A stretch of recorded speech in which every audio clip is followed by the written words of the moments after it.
Now, that'd be fantastic. So if people just want to hit got it, and we can get going, and we will start our session.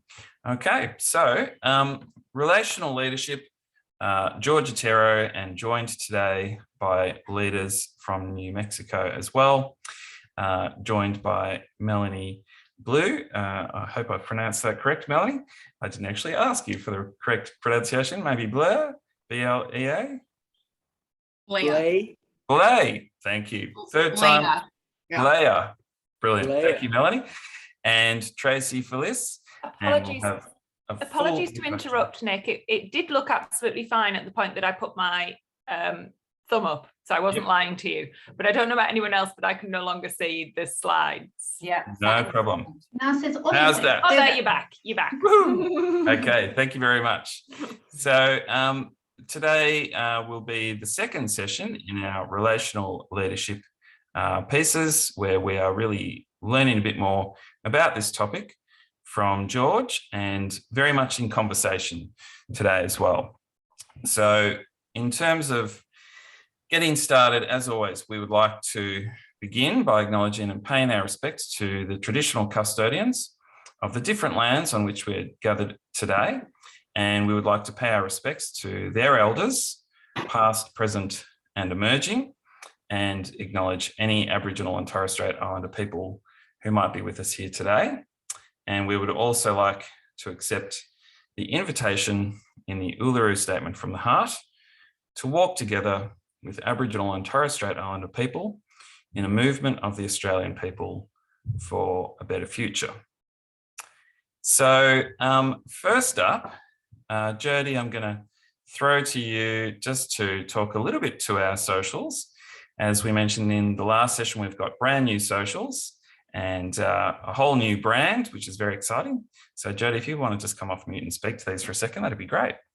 Certainly. So in keeping with the theme of being connected, we like to make sure that we are promoting all the great work that's happening at our schools, and ask that you share that using our Twitter handles, following our LinkedIn pages or our Facebook groups. So we have a closed Facebook group for our schools, but also an outward-facing group as well, which is a great way for us to share all the great work that you're doing. So if you can follow those and post some stuff and join the conversation online, that'd be fabulous.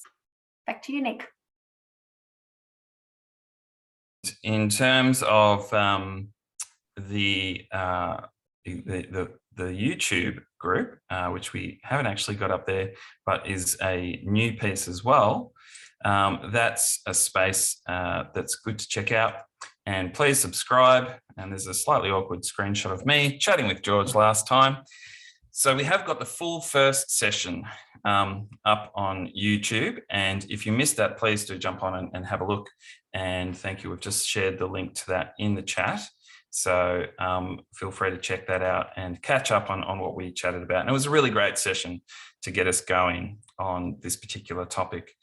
So in terms of the name in your icon, feel free to rename yourself if you'd like, from what lands you're joining us on today. And of course, we have people joining us from America as well, from the lands that they are on with the traditional owners there as well. And I know certainly our boss, Sue, who is unable to join us today, did a lot of work with traditional owners of the lands in New Mexico in the years that she was living there and working with the leaders in New Mexico. So in terms of today, we would love to start just by hearing from you via the chat function, either one reflection from session one, something that really stood out to you, something that was very noticeable and really caught your attention and that you've taken away if you're in session one.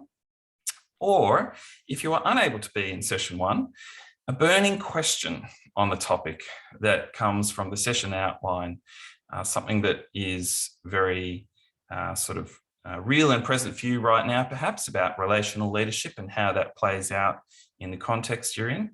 Maybe something to do with how it relates to parents coming back on site or whatever it might be. So something that's of interest to you today. And we will circle back to those questions in the breakouts when you have a more in-depth opportunity to speak with Tracy and Melanie. So right now, just spend a minute or two and have a bit of a think about that and type those into the chat.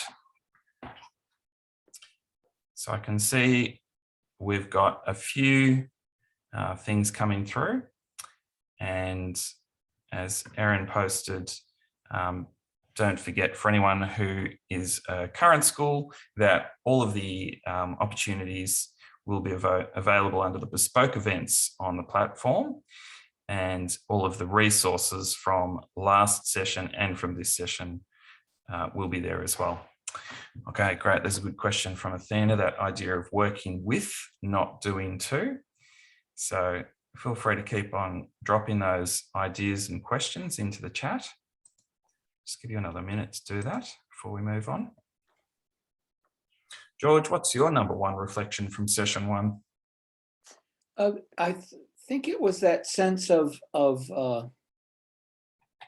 openness and wondering, you know, that because obviously I talk so much, obviously, but it seemed that there was in the whole tone of the questions and everything else, a sense of exploration that stood out with me, and that I'm hearing even in the first idea. And that's so critical to this approach. Brilliant. So as those questions occur to you, feel free to put those into the chat. And like I said, we'll circle back to them.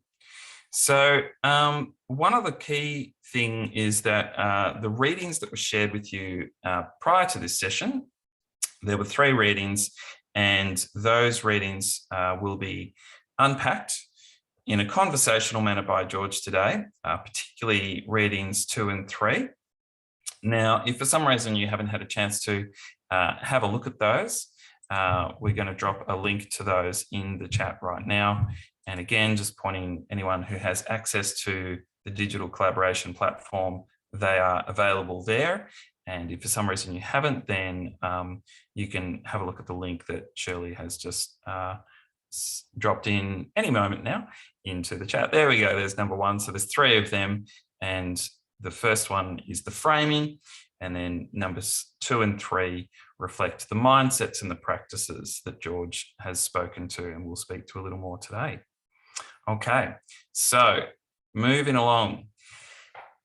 Thank you so much for joining us again, George. As I said last time, I'm sure that you are much more than this, but at the least you are an international educator, author, and consultant.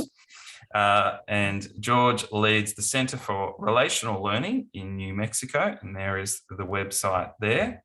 He's worked for over 40 years to develop an approach to learning and leadership that values, above all else, genuine relationships. George has worked extensively with schools in Australia over many years, having a profound impact on the relationships created in schools and the community. And as a provocateur at our first TLG this year, TLG1, he spoke passionately about relationships first, how to create the way you relate and educate.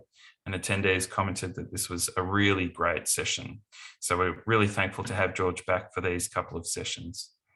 In addition, today we are joined by 2 leaders. First of all, Tracy. Dr. Tracy Phyllis is an innovative relational leader with a master's in educational technology, and more recently, a doctor of education in organizational leadership. She is the founder and executive director of Teos Academy Charter School, New Mexico, USA. And we had a great chat about what Taos was like as a town the other day. So I'll let Tracy unpack some of that for you when she speaks to you. It is a hybrid school model, which really combines the flexibility of digital learning with the strength of relational learning found in face-to-face instruction. So that's another great aspect that we'll be learning about today, that hybrid education model. And in addition to that, we are joined by Melanie. Apologies for the misspelling there in the title there, Melanie. Melanie is the principal of Rodolfo Anaya Elementary School in Albuquerque, which is a community school in New Mexico, USA. she's finishing her doctoral dissertation, so many people doing these doctorates, in community school implementation, and has worked in 3 community schools as both a teacher and administrator. And Melanie is really passionate about community schooling and has seen firsthand the benefits that it offers students and their families. So in terms of hearing a bit more from these leaders, we are going to be doing a bit of a fireside chat, which George will be taking us through. But before we get to the fireside chat, George is just going to frame for us a couple of ideas that he's going to be drawing out today. So George, I'm going to hand over to you and you can unpack a few of those concepts. Over to you, George. Well, I must say it's still wonderful to be with everyone and have a sense, especially through those questions, of the tone and spirit. Everything everyone's already asked as a question relayed the whole principle, and we're going to be looking at that today. So it was lovely to see those responses in the chat, and it's still strange for me. I don't know how it's gone for you, because you've been locked down more than anybody else in the world, many of you, to be communicating through the screens. And that's because, in quickly mentioning a couple things, you all know as a relational leader, there's a famous politician on Fox News in our country that uses diagrams that he draws. There's a wonderful one for you, just showing that human communication, when you're relating to someone else, 7% is verbal. So only 7%. This is pretty well, again, documented. I could get you the references. That would mean 43% is the opposite of verbal, and more prizes for folks if you get it. That's the nonverbal. What we're looking at as relational leaders is this 50%. Any word, I mean, you're hit, but you could just toss it out if it hit. What makes up more than almost half of all relationship communication? Anybody quickly? Because I want to move on to our guests. You can answer too, Tracy, Melanie, Louisa. Do you need that book prize again? What would be your hunch? You kind of know it by heart. I would say facial expressions or Yes. movement of the body. Yeah, and that's more than nonverbal, by the way. So nonverbal's strong because we don't get that. Remember, you mentioned, Tracy, coming back to school after not seeing kids, and it's a shock to the body because we're not used to not having that dynamic tone, feeling, consciousness, intention. You see, the things we talk about a lot, almost all your social emotional aspects, past trauma, historic situation, being in a situation that feels oppressive or scary, or it's a huge list. It's the part of the communication that matters. So I hadn't thought to mention that much, but I found that for a group like yourselves and all of us who are trying to put the relationship first, it's a good reorganizing, because we spend so much time with the verbal, the message we're trying to send, and we don't quite understand how to read the message received, right? Because message sent is never message received, and what is taught is never what is caught. But I imagine many of you have spouses or children and know that fact from daily existence, sometimes talking to yourself. So that's just a reframe when we talked about this dynamic between learning relationally and leading relationally, which are symbiotic if we're going to put the relationship first. And what we did in the paper too is, with this example, is mention some mindsets. I'm just going to point them out, but our guests are going to be, as well as all of you, speaking to the sense of what was in their mind as well as their heart. We mean the big mind, when they took on the work they're taking on, putting the relationship first in their two unique situations. And I'm just summarizing here, which are in your paper. So with our timing, I want to move on. But I often focus under the fact that it's so much of what matters is not within the school walls. And in one sense, that's good news, because then we can give up pretending we have that kind of control over the relationships. We can participate in it more. But the key one I want to mention today, which you'll hear with both speakers, is number 6. Adopt a primary mindset of service. And that already, for that question about your own well-being, if you're not taking care of yourself, most of you know it's very hard to be of service to anyone else.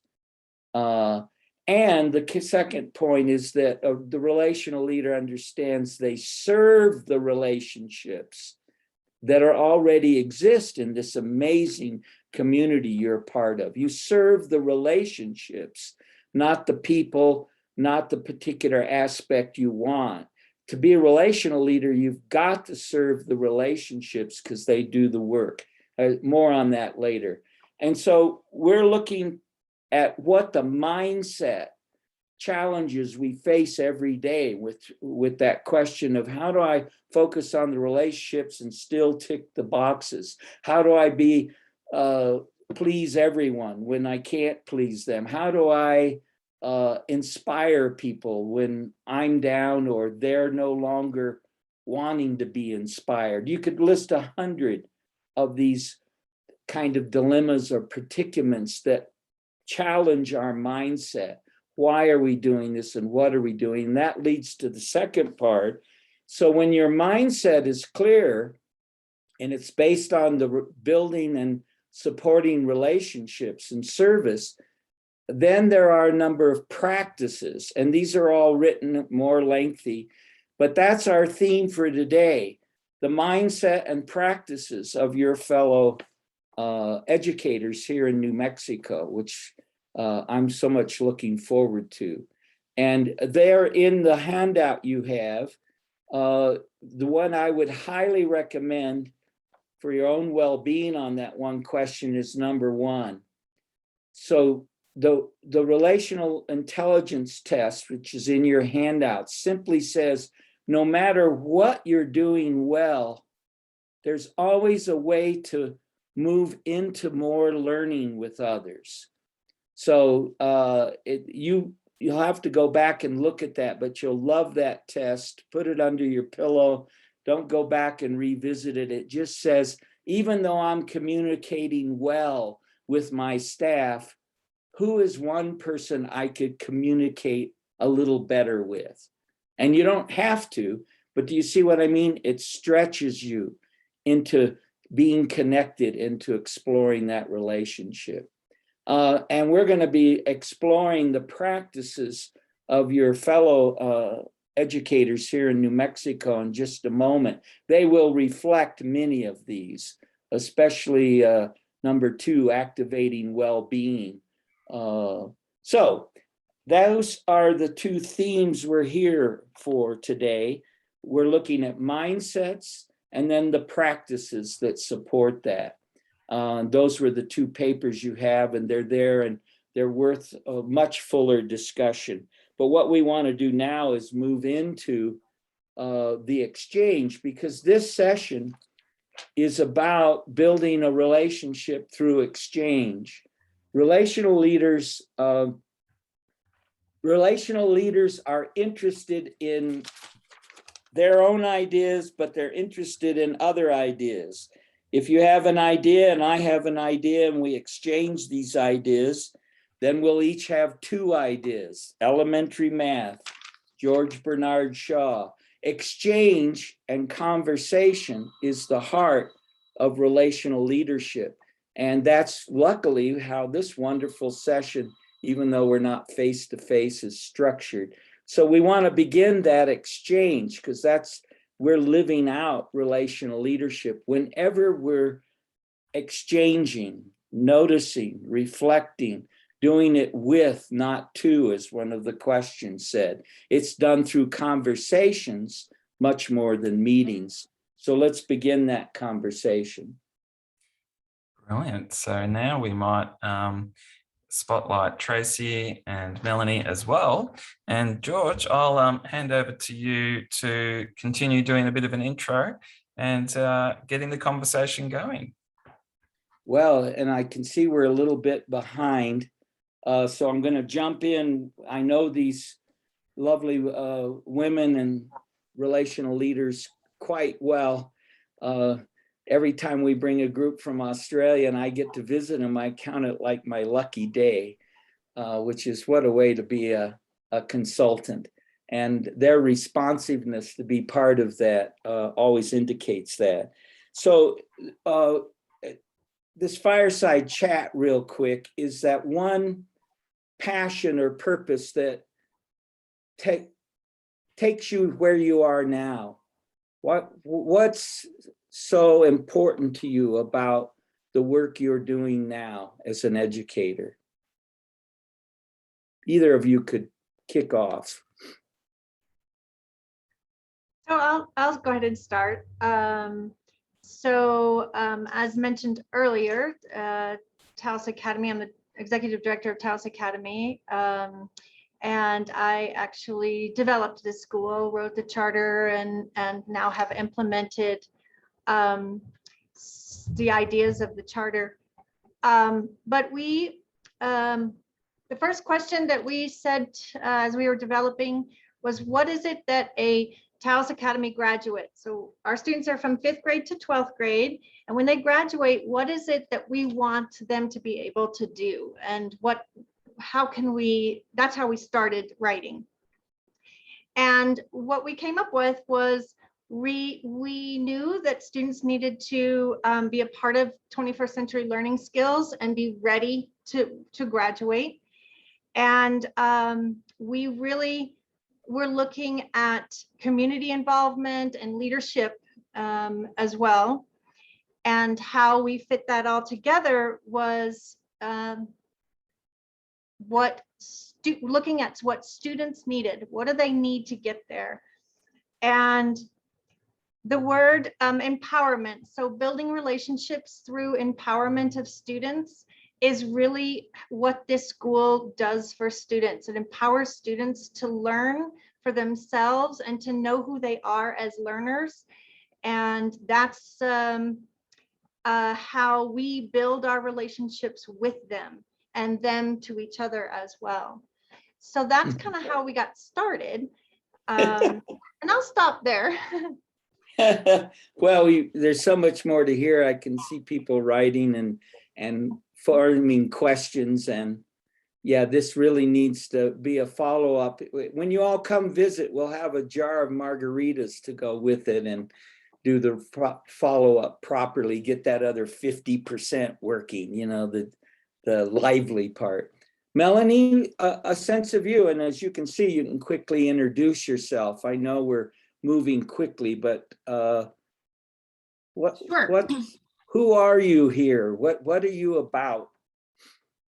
So I'm all about students, and people say that, but I actually put faces to names. And so I think about former students who have been very successful and that I've had a part in, and former students who maybe haven't been successful, and what I can do as a leader now to make sure that students and families have opportunities and that we decrease barriers to learning, whatever those may be. So I really do try to not see numbers because we're a fairly large school, and we're one of about 140 schools in our urban city.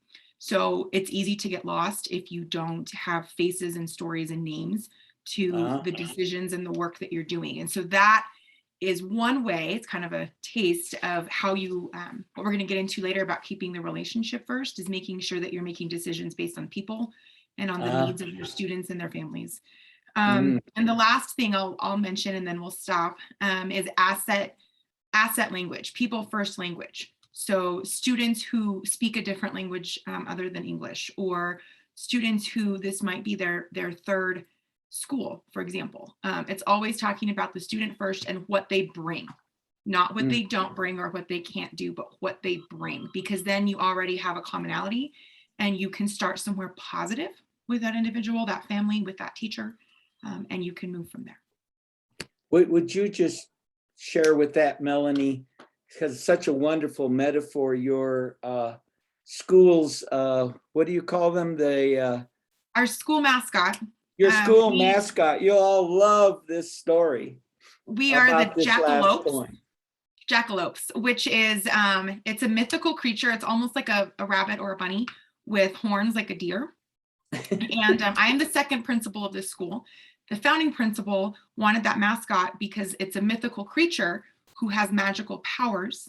And she likened it to students who have powers or interests, I guess, that maybe go unnoticed, that if tapped can be this almost like magic, where you can experience, all the greatness that they have to offer. Keep the magic and the mystery going. I love that. The jackalope, when you visit us, you can try to hunt one down and you'll be world famous. But that's what you do at your school. With you real quickly, and then back to Tracy for another minute or two, just a little description of your school context, in a minute and a half. I'm sure you give this all the time: number of students, background, whatever else you'd like to do.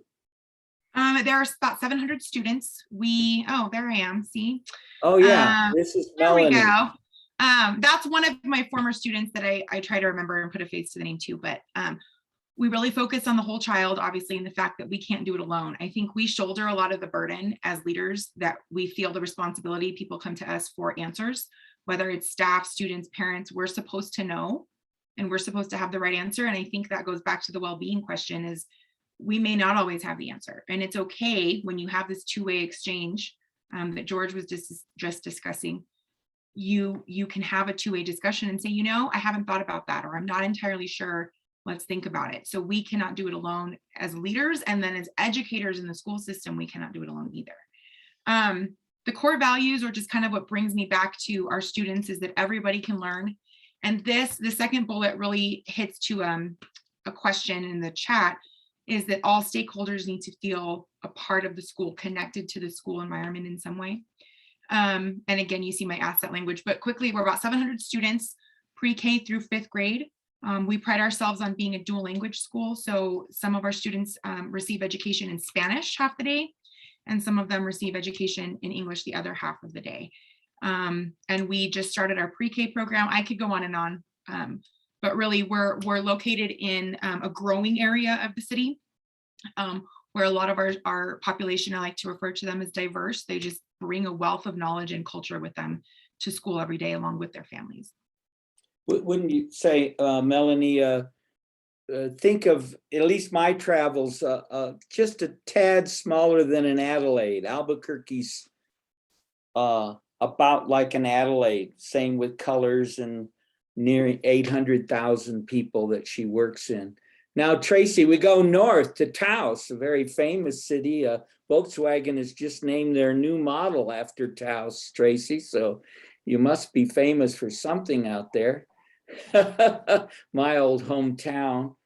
Tracy, what about your context, that structure, real quickly, another minute and a half, so we can break into further Q&A and real exchange. Sure. So just for the real quick blurb, we're 275 kids, grades 5th, 5 through 12, so about 10-year-olds to 18, 19-year-olds.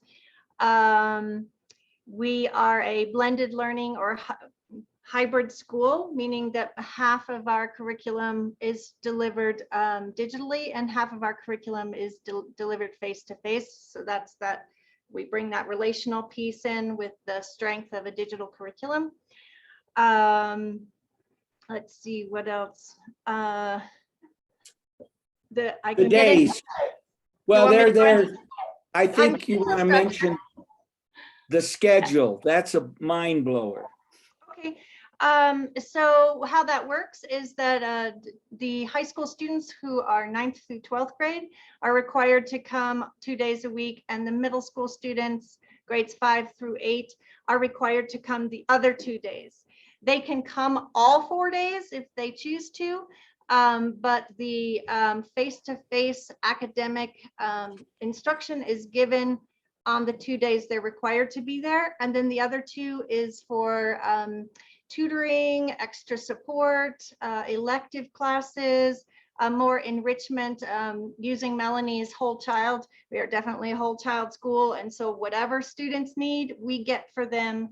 And it helps us to build those relationships because it's targeted to each student. Every student has what's called an ILP, an individual learning plan.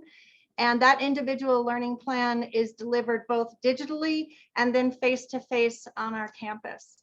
And so we have a true one, student relationship individually personalized for every student. And we can do that because of the flip-flopping that we do in our schedule. Yeah, you've created that. And not to, because it's not the final result, but a lot of people worry that these switches in structure and time, when you switch it to focusing on the relationship with the student and empowering them, as both of you talk about, has resulted still in your test performance in the state of New Mexico is one of the highest, isn't it? Yes, our high school ranks in the top 10 most years. This year, we don't have test scores right now, but and our middle school actually just ranked in the top 3 for the last time we took scores. Yes, and then we rank nationally as well. Taos Academy specifically does.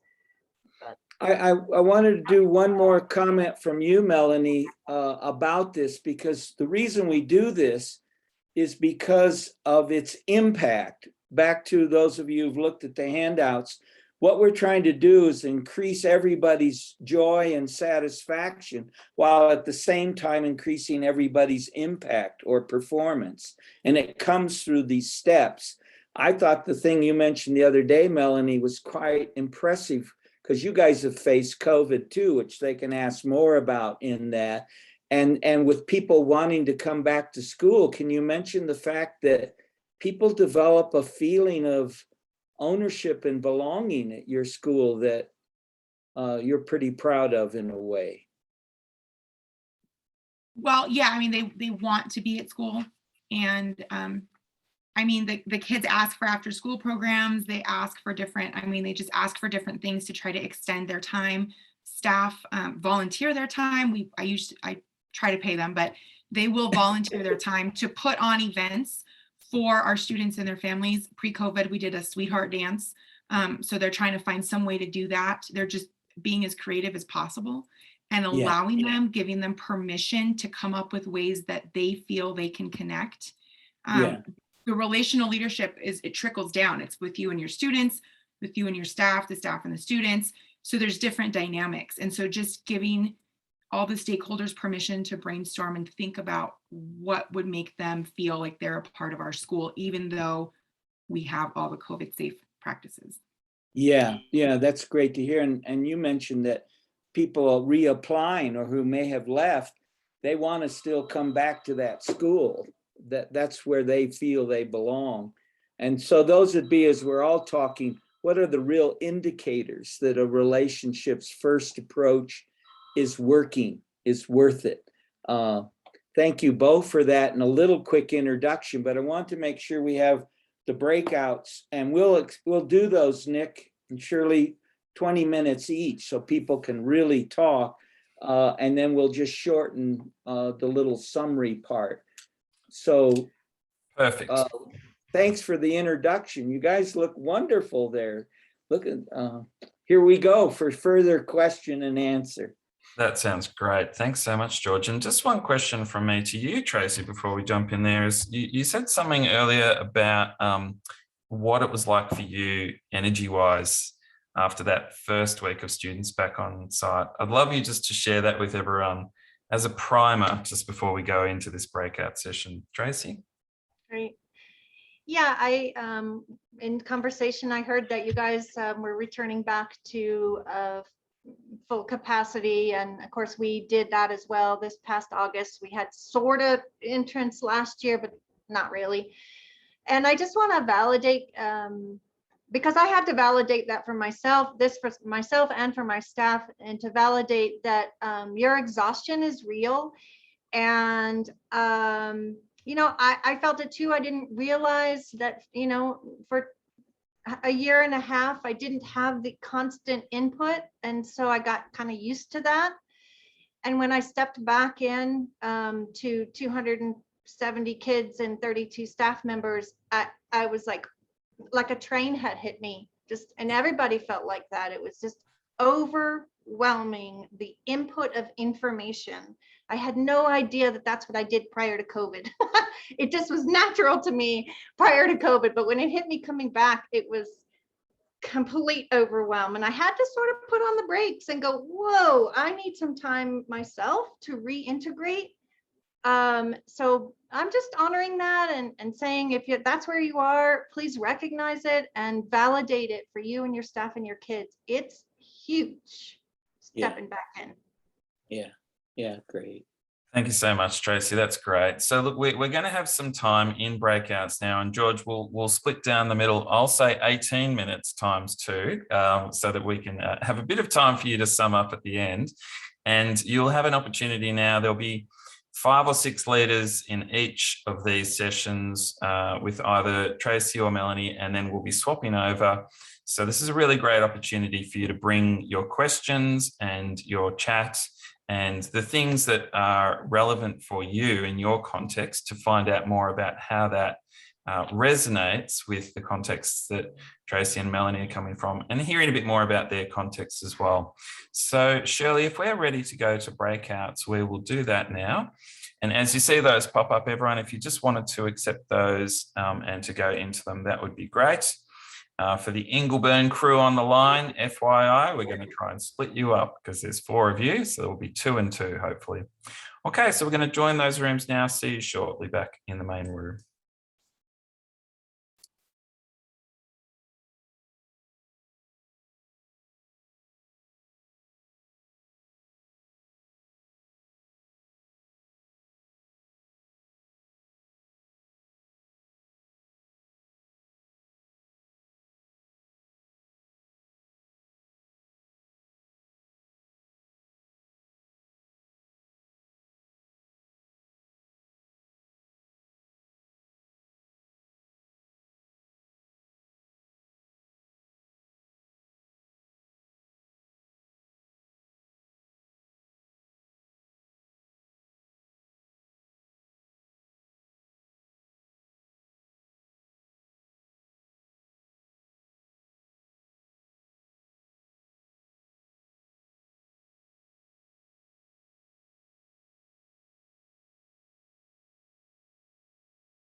A bigger school.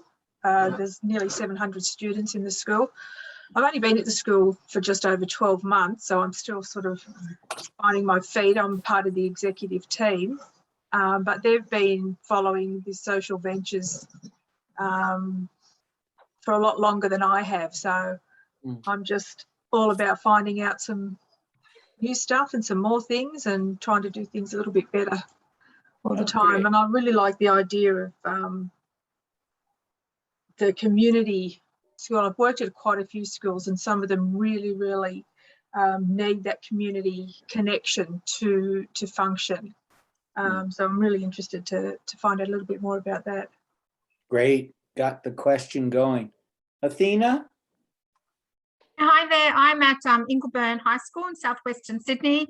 There's about 700 kids at this school.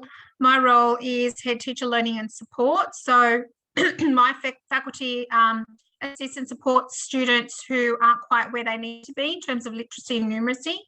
And I've only been in the role for about 8 weeks. Give her a hand. But my previous school, Casula High, we were involved in social ventures. So I have had the opportunity to go to places like Melbourne and learn from other schools. Fantastic. Catherine, would you like to say a word? Catherine Argyle, I'm also, I'm principal at Ingleburn High School. I'm like a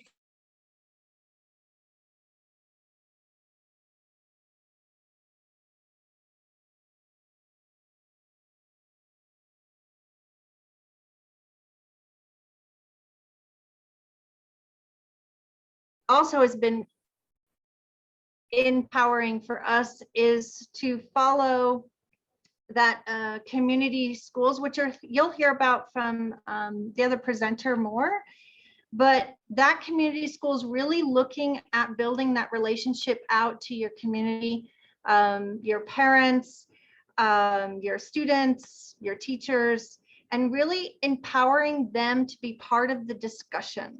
Like, here's our mission, yes, and we want to stick to our mission, but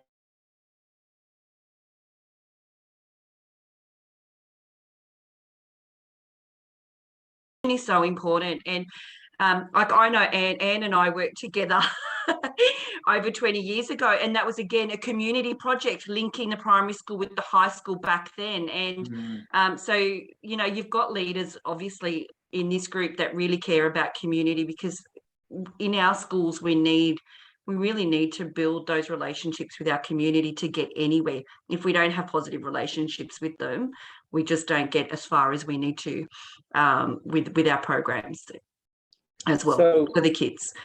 Thank you. That's just wonderful, and that passion. I love your interest in it being about you as well as everybody else in them growing, and that adventure you took from 22 years. It just shows in your persona and comments. We have Jody and Aaron, which met earlier. So Melanie, wow, this group must have been targeted for learning about practices for building positive relationships with community, which is, given your core values and people have mentioned, is what you're up to. So maybe you want to mention a few of those, and then people could just jump in and ask a question or clarify or figure out more. Melanie? Okay, I'll just start with kind of a few, and then we can go off from there. One of the things in the chat at the beginning said daring to lead. And to me, that looks like giving your staff permission to do things differently, not just in a community school context, but post-COVID context. Typically, educators are A-type personality. We like to organize and plan and have things in order. And especially when students have come back, and staff for that matter, it is not business as usual just because people are back in the building. And so giving them permission to say, it's okay if you need to take a walk outside of the class because there's a lot of energy, or if you deviate from this lesson and go a different direction in that lesson, or come back to that later. I think allowing them to feel successful in a different way really goes far in the relationship, because you build that trust with your staff to say, it's okay if we're doing things differently. The other thing is, and we touched on it earlier, about you're human too. and those emotions are real. And so being a model, how are you reflecting upon what's working and what's not, and showing your own growth and vulnerability, which is hard, especially if you're in a new school. It's hard to do that. That's relationships come with trust, and sometimes that's given to you and inherent, and sometimes it's not. But that goes a long way, as well as being reflective in your own practice. And the last thing that I want to say is, in being reflective, one of the biggest things, and this is pretty unique to New Mexico, but we share this with groups who come from Australia, is having a designated person that we call them different things, but that does family outreach. Because we represent the authority, we represent the system.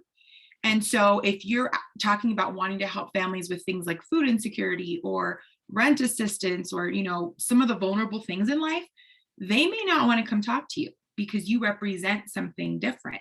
But if there's a specific staff member or designated person on your campus that they can go to and have those conversations and get what they need without having to go through you, that also builds relationships, because it's not always about you know, in your office and your title. It's about providing avenues for staff, students, communities to get what they need. That goes a long way, because again, you're putting the infrastructure and the systems in place to do that.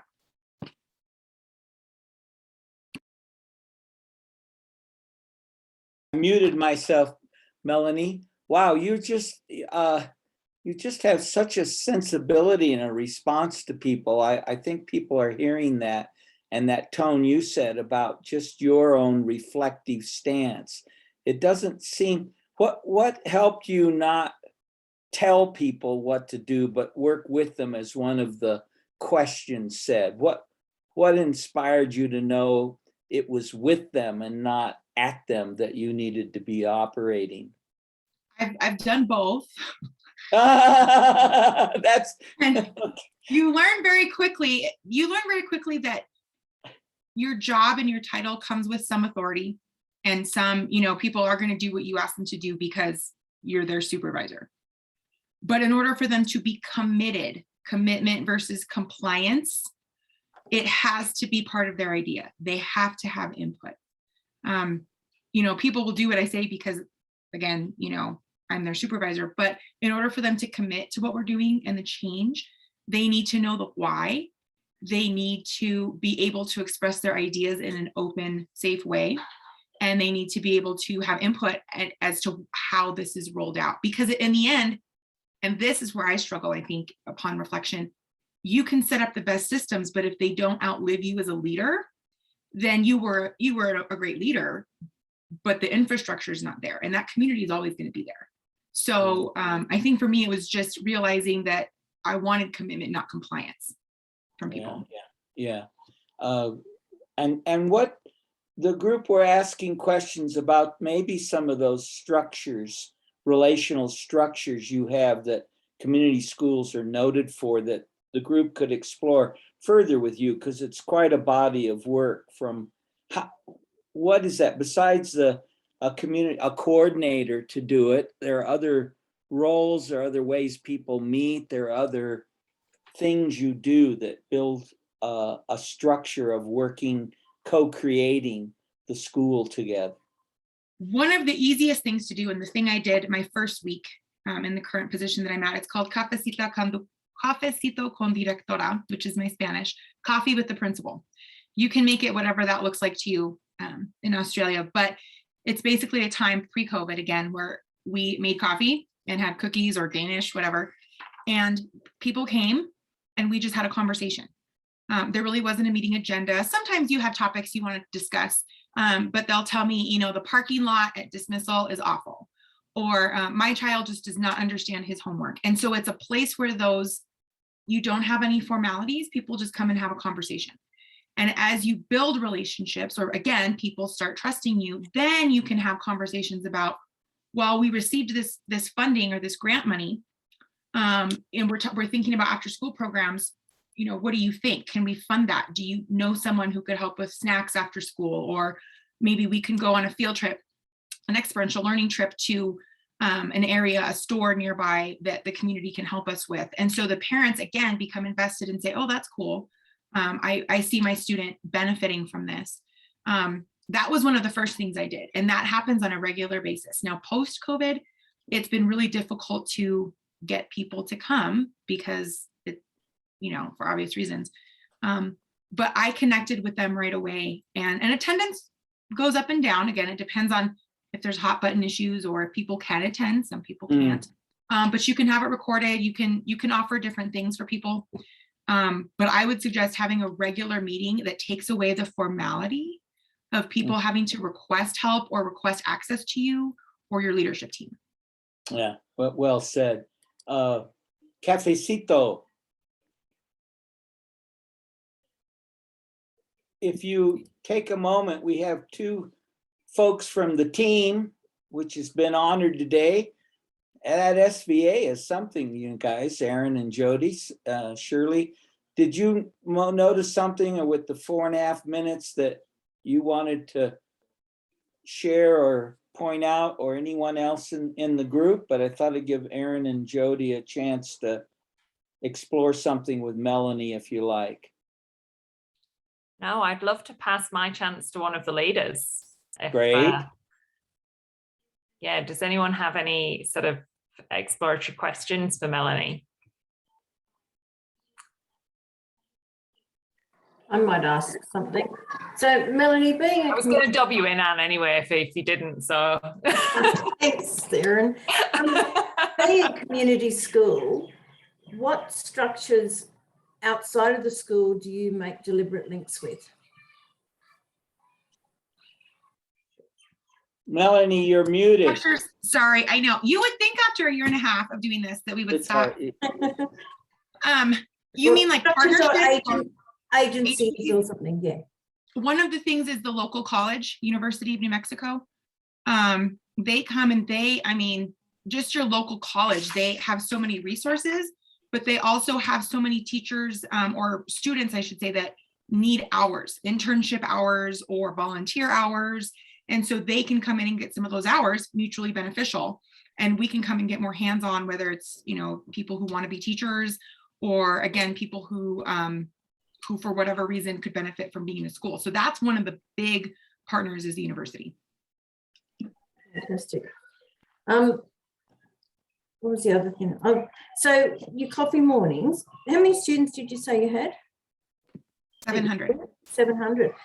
How many, do you ever sort of like have enough run out of coffee? You have too many people coming? No, we don't. But the other thing, if that doesn't pique their interest, you could also do curriculum nights or family engagement nights. Yeah. So at a middle school I was at as a teacher, we had a math night or a numeracy night. I love that, numeracy night. And teachers hosted different stations. And so there was a math game at each station that was relating to what was being taught in the class, or maybe a skill that was previously mastered. Yeah. And then the students received prizes, candy, and there was like a little passport, if you will. And so once students went to all of the areas, then they put their passport in for a prize, but their families went with them. So the families were able to understand from the teachers what it is, how we're teaching math, or what this looks like in our classroom. So those get a whole lot more attendance than anything that I do by myself, because the parents want to come. Science night, same kind of thing, hands-on experience with different areas. Teachers come and we have all kinds of materials, and students go from booth to booth and create different things based off of what they're learning in class. Fantastic. My last question, did anyone else want to ask a question? No? Okay, so my last question, Melanie, is with listening to George previously and some of the readings I've done, there's some great lessons learned in COVID, through the COVID and learning from home. It's actually changed my thinking about partnerships with parents, and not just how we get them in, but how we get out. Is there some clue or hint or big learning that you got from that? That's a great question. I think for us, it's about connecting with parents in whatever way we can. So for example, virtual meetings are great. And some parents who work or who just have childcare, whatever the case may be, Sometimes we bring them to school to sign a piece of paper, but we don't understand that they needed to get transportation, a babysitter, time off work. So being available to them in whatever platform they're most comfortable. And then some people aren't. They want to meet face to face. And so working with them and being flexible where you can builds that relationship. And again, that trust to say, okay, we can meet virtually, or okay, come on in. The other thing I would say is that parents really truly want to be partners in their child's education. Not being afraid to tell them, guide them, I should say, in what they can do. Read at home for 20 minutes. But hey, here's 5 questions you can ask your child as you're reading to them, right? That will increase their comprehension. Or when you are cooking with them at home, you notice fractions. Point those out. So as you're in your environment, your normal environment, point out learning opportunities, but you may need to be specific with parents on what those look like. They'll do it. They want to help their kids. But as parents, if I weren't an educator, I wouldn't know how to do the math we're doing right now, based on what I learned. So being able to explicitly communicate with them. And they also do they'll go to the homes, but they usually have the liaison do that. So they're not threatened by administrator. They'll spend time, they'll have families cook for people at school and bring people together with because it's a multicultural community. So they reach out by saying who you are and what you do is of interest to us, not just what you can do for us. Right, Mel? Yeah. Well, so we're a seasonal town, right? We have a ski area here, 3 ski areas here. And so wintertime for us, there are more, well, we just don't have as many permanent residents as we have when there's tourists, right? But permanent residents here, about 15,000. Okay, right. Yep. So it sounds like it doubles in the winter time, basically. That's exciting. Snowbirds, there's, yeah. I was relaying the fact earlier that I wish I lived near the snowfields because then I get to ski more often, but they're nowhere near us here in Victoria, in Melbourne. Brilliant. So look, we're going to have some time now to move into our next breakout with the other leader. And as I mentioned, if you come away with questions that you didn't quite get to, feel free to drop them into the chat when in this main session, and we will collate those and circle those back.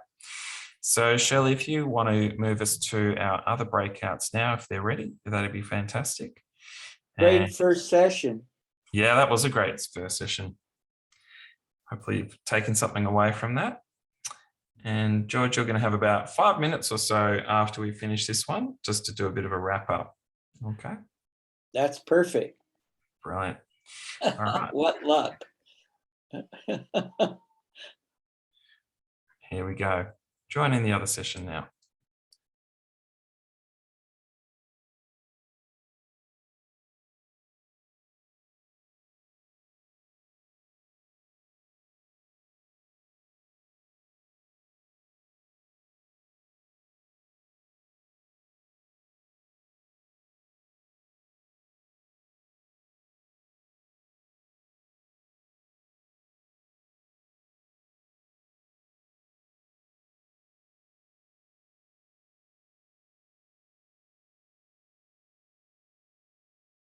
Tracy, yes, yeah, I think Shirley's just landed.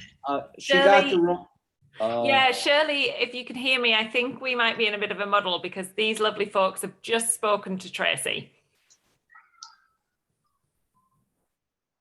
Happy to talk more with her, but also I will switch Tracy and Melanie. No, that's all good. I will switch them very quickly. Sorry, Tracy. not that it wasn't lovely to see you. I'll be back. Yeah.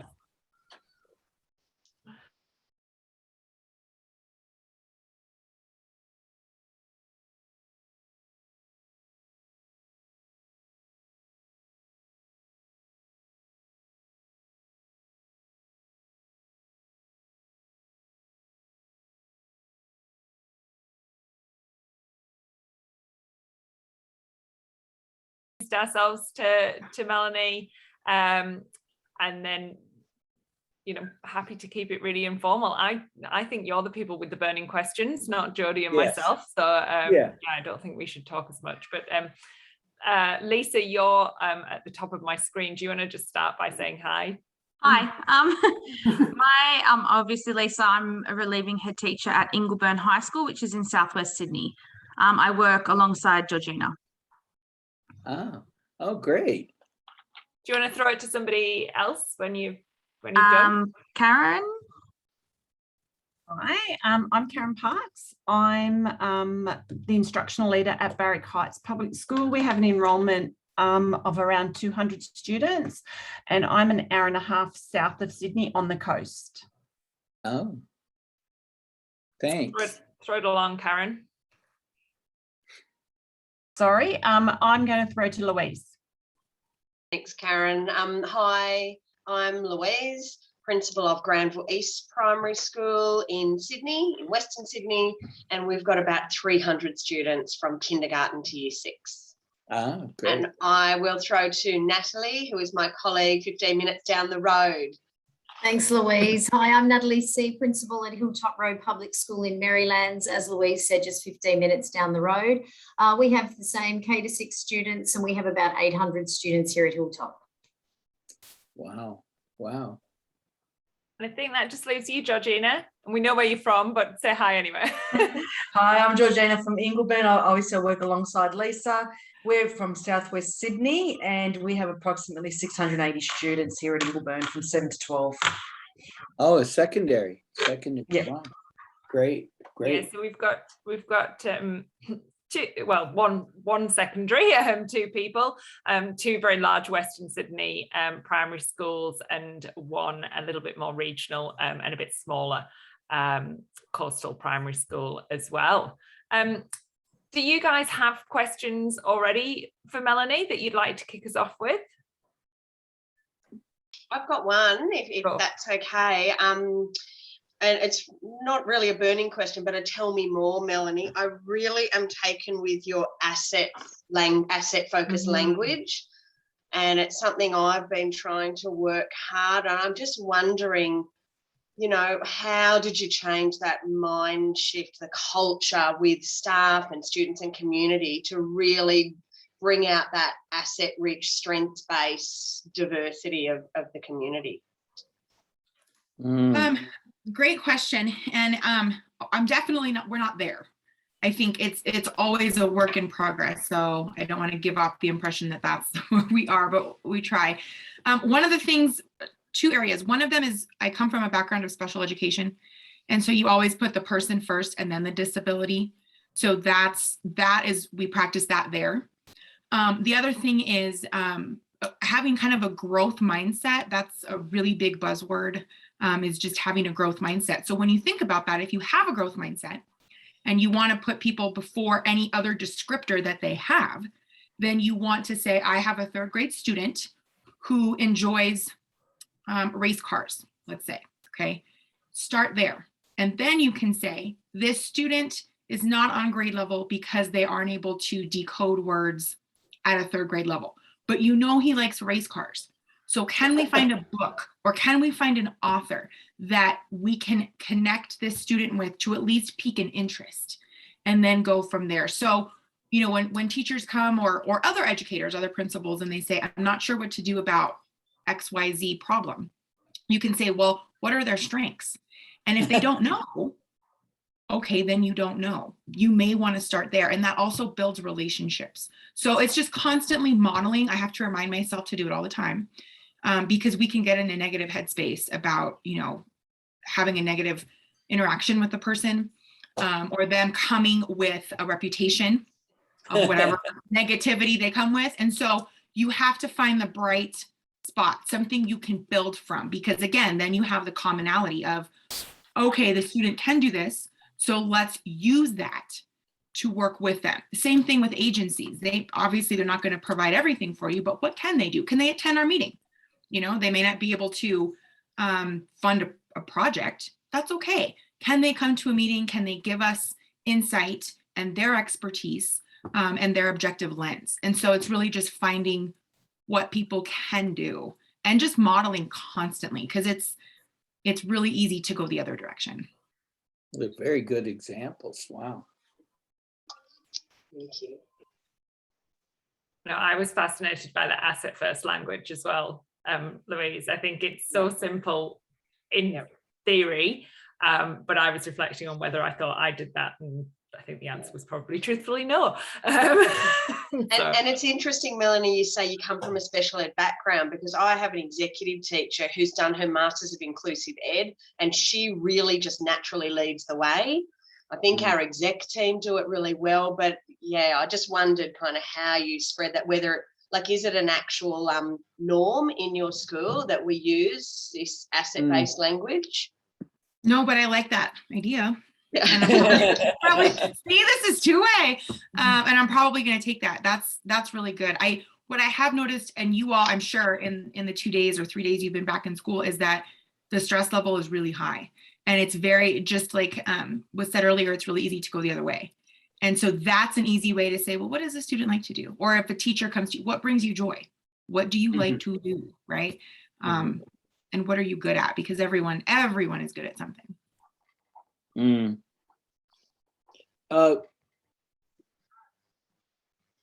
Somebody else, I guess. I guess it makes sense now that when you do say you come from a special ed background, that, you know, some of the way that you approach things, we've got special ed classes at our school as well, so I totally understand the way that you approach things. But one of the things that I wanted to ask about is that how do you get your teachers to, and we've got a lot of young teachers, so how do you get them to, you mentioned decrease the barriers for learning? I mean, the two sort of go hand in hand, what we were just talking about, but you know, some people that doesn't come natural to. It takes time, it takes a lot of modeling, but we have systems in place, such as the family liaison, a community school coordinator, who can help teachers so that all they have to do is refer them out. So for example, if a student comes and we notice that they need shoes because their shoes are too small, or they need school supplies, instead of the teacher having to go buy those themselves, which a lot of teachers typically do, or using those as, well, they don't have supplies, so therefore they can't do the work.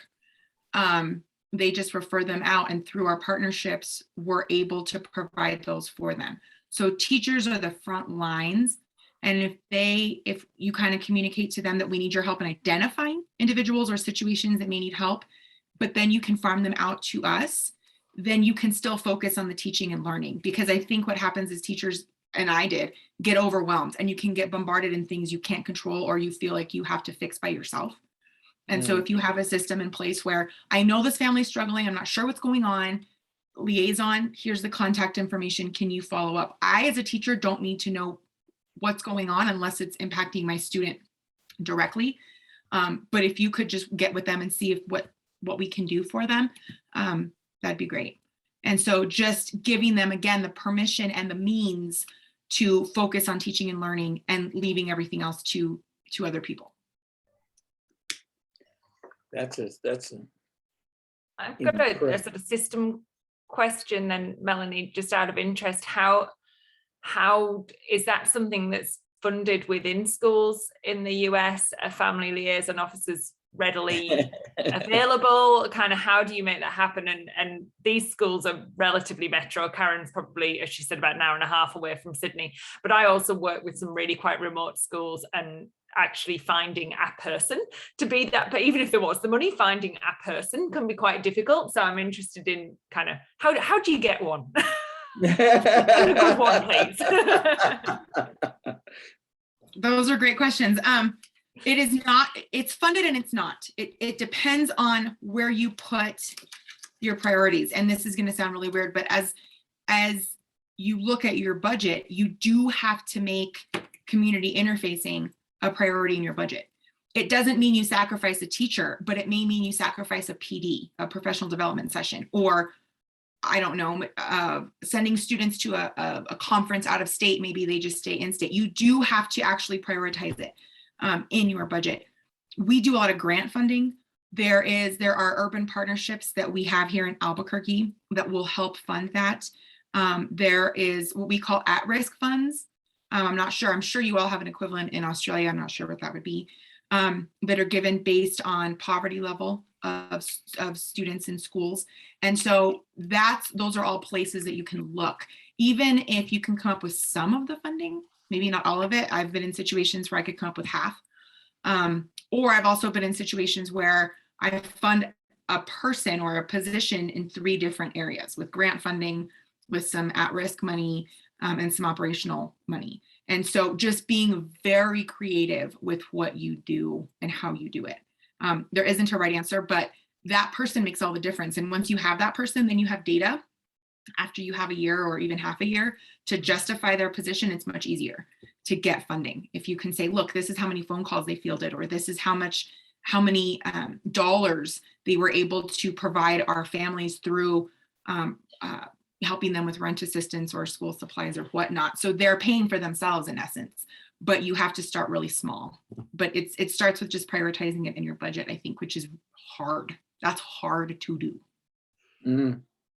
Melanie, do you find then that those monthly community gatherings keep people in touch with what their impact is on supporting you and what they've brought and what difference it's made, and building that as a funding structure, which is keeping them in the loop and communicating and participating? It definitely helps to build the commitment versus compliance of what you're doing. But it also, if you have a person in that position, then they do all of the logistics. Like, for example, we have Jody on this call, and we have, forgive me, I can't think, Shirley on the call. I was telling Nick, I've never had people who like do the logistics of a meeting before. I'm facilitating the Zoom meeting, and so I'm taking the notes and I'm this and that. They do all of that. They set up the meeting, they provide the snack, they send out the Zoom link, whatever they do much more than that. But the point is, so you can focus on the relationships. If you don't have a person who does that, then you're having to do that as the leader, which ends up, you become overwhelmed, you become stressed, it adds to your plate. And you're more than like, it's difficult. It's another thing for you to do. Instead of having someone whose primary function is to support that work, not only in relationships with the community, but in supporting you in the logistic sense of the records, the data, the keeping of the meetings. And they're also able to make connections that you don't have, again, because they're not in your seat. They don't have your title. They're able to make connections with the community, bring them in ways that I could never do. And if you all ran small companies or were in the leadership team of small companies of 300 to 600 people, you'd all have admin support and EAs and all the rest of it, right? Like that's one of the things I think we often reflect on in terms of principals and head teacher and leadership roles, that you're company executives really, and should have that executive support that you would get if you worked elsewhere. Yeah, that's well said. It's a huge area you've just raised. We'll have to note that at the end to explore, because it's a huge movement in the US, and Melanie is part of a community that has done it by building partnerships and commitment over time.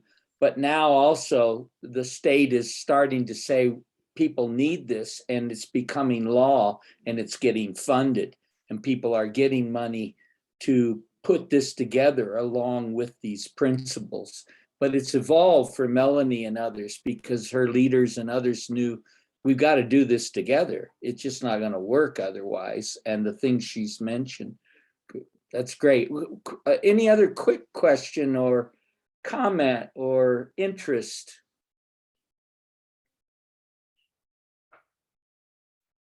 I just want to say, because I'm empathizing with you all in your first week with students and staff back. Better doesn't always mean more.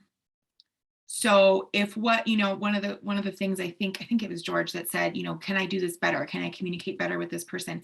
One of the things I did, one of my commitments I made when the students came back was just to greet them every morning. I have, you all know our calendars are packed, but I make it a point to go out every morning and as much as I can every afternoon and greet students and parents. Good morning, how are you? I'm so glad you're on campus. And then at the end of the day, thank you for being here. Have a great afternoon. You're accessible. You're hopefully approachable. They can come up to you and say hello. They can see the smile behind the mask if you have to wear a mask. So even if you're thinking to yourself, how do I fund this? How do I do that? Find something small that's not going to add to your workload that you probably should do anyway. Like for me, I should be out there, greeting families and having a presence on campus. Don't feel overwhelmed. Find something small that you can do and commit to doing that. Start there. If it's the asset language, start there. Just model it in your conversations. I mean, something small. You don't have to take this on. And when George just said that, I mean, this evolution has been going on for years and years. This is not something that happens overnight. But it's through leaders like you all and practitioners that start it from the ground roots in small chunks that it evolves into this large movement that it has become. Yeah. Lovely, lovely comments. It's 57 seconds. Any final comment, question, wish, appreciation? Oh, I'll share. One of the things I wrote down in my book was what you said earlier, George. The message sent is never message received, and what is taught is never what is caught. I hadn't heard those before, but I thought that particularly the what is taught is never what is caught is such a great positioning for teachers, and it's really student first. I thought there was a lot in that quote. Yeah. The number of times we frustratedly say, but we taught it. Yeah, no, I know. But I taught them that. I learned it with my own daughters when I said to them one day, how many times do I have to tell you? Welcome back, everyone. Hopefully that was a really great session. I've just dropped into the chat the SurveyMonkey link to the evaluation. Feel free to jump in there at any point. And George, we're going to throw over to you now and ask you just to do a summary for us. We've got probably 4 minutes. So a nice tight summry. And then It's gotten better. Here we go. It's brutal as well. George just got cut off mid-sentence. It's brutal. It's online world. We did with me saying the what is taught and what is caught. Aaron was mentioning that's such a principle to keep in mind relationally as a leader. And I said I'd learned it when I taught year 8. And this one young man in the back was just giving me trouble. And he just said, you got to tell me again. And I said to him, well, I guess, I said, how many times do I have to tell you? And he said back, Mr. Otero, I guess one more time. I sent him to the office, but it was, it made the point, and all these points. 2 quick things, and we're hearing it through it, but one of them in the area in the session with Melanie that came up a couple of times were 2 areas. One, what are those patterns or practices that make the community feel like they're co-creators? Remember, relationship moves from understanding to valuing to real co-creating. And we heard some good examples of that, but that would be room for more exploration and documenting with a group that shares like you all do. And that led to a further one of a great question about, well, how do I get one of those myself? A community school coordinator and the support. And Melanie just did an amazing job of that one, of mentioning that, and Aaron reinforced it. You guys are asked to do the impossible job. No CEO of 700 staff would not have these other supports because you can't do your job. So it's like setting yourself up for failure. And I can't think of a better group than SVA and the groups we've been working with, the people I know here in New Mexico, to keep exploring how do you fund that, but how do you develop it? Because if you look at simply as a funding issue, you miss the point everyone was saying, which is we need all these people committed and practicing, and they'll do it. And then you want to make it part of the structure. In the United States, there are thousands of community schools, and in New Mexico, they receive funding because people know you can't do this by yourself. So then the final sense of it with this is just my sense of how fast this went. I can't believe we've been on and just getting to know each other, and the interest people have in what I said earlier of the exchange. And I got re-educated about the power of SVA and your networking. So I'm kind of intrigued at the end of this as to how over the years you all are really now building a network that's based on building relationships, putting relationships first. It just, to me, showed so much today that that's at the bottom what you're really all about as you do this networking. And I'm impressed and would like to learn more. I have a couple of participants today and others who are dying to get to Australia and sit in those Sydney schools. And in another year or so, I would say, you all might say we'd love to have them there. The other thing I would say in ending this is the tone which came up in both. There seemed to be a tone of what I call the practice of activating well-being. There's an appreciative tone, Melanie mentioned it, Tracy and others, where you just stop blaming people when you're feeling a bit down and it doesn't work, because blame's a lovely option, but gee, you know, with your own kids by 12 or 13, they ain't buying it anymore. So, or get a spouse or someone. So I just love the sense that what drives relational leadership is an appreciative tone to yourself and to others, an exploration that leads to exchange. And the value of that always pays off because we're always better at the end of this kind of sharing. There you go. That's brilliant. Thank you so much, George. And look, it's been a fantastic session. I hope that you've really taken something away from it. And we're certainly looking for ways to keep everyone linked and connected and have further opportunities. Now, Anne Webb has kindly just let me know that this link for some people is saying, you've already done this survey. So I will check it and we will email it out.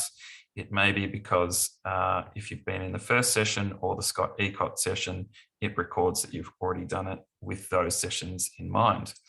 But in terms of something that I can say that will be happening at some point, now that we can finally fly places, is another Connection International Exploration. We hope to get out to America to visit you all in person. George, Melanie, and Tracy, that would be fun, wouldn't it? Have those margaritas down at Maria's, I think it's called, and try those jugs of margaritas as well. Now, there's also opportunities to connect with other programs in California, in Portland, in Washington, potentially to have people joining us from New Zealand and the UK from previous Connection International Explorations. So keep your ears and eyes peeled for those. And we warmly invite you to join in when that happens. Further details will be coming. It's always an opt-in by our leaders, but it's certainly something that's always of high value to leaders that have taken part. And the last thing to say is just a huge thank you to George, Tracy, and Melanie. So I figure if we, I'll come off this in a second, and if we can all wave our arms wildly like Kermit the Frog as a big thank you. So let's go to gallery view on the count of 3. 1, 2, 3. You can come off mute. Hey, thank you. Thank you. We really appreciate in this Thank busy you. time, Thank you. for you as leaders, Tracy, Melanie, and George, to take this time to share your expertise. And I'm just wondering, Tracy, is there one thing you've taken away from today?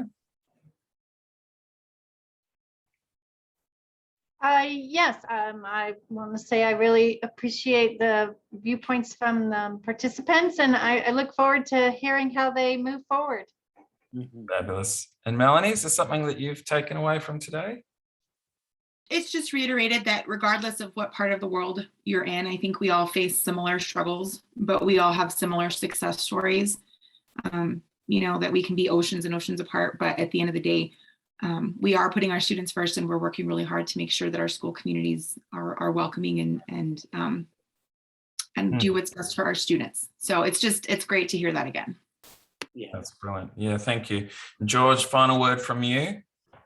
Well, just people were raising little points, and I just invite the group, even as part of it, to send an email if you want to further pursue a question or a topic or a theme we hit, because I got lots of stuff to share, and it's lonely over here still because we're not out of this mess.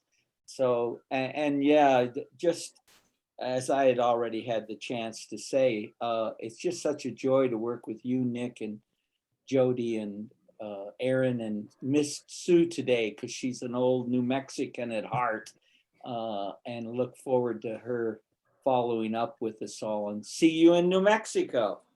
Absolutely. And we will continue to look for further future opportunities for these sorts of bespoke events. Have a great day, hopefully, and a great evening. Enjoy the sunshine if there's sun where you are. And we look forward to connecting with you all again soon. Thanks so much, everybody. Cheers. Bye-bye. Thanks. Bye-bye. Thank you. Thanks. Bye. Bye, Aaron. Thank you so much. Thank you.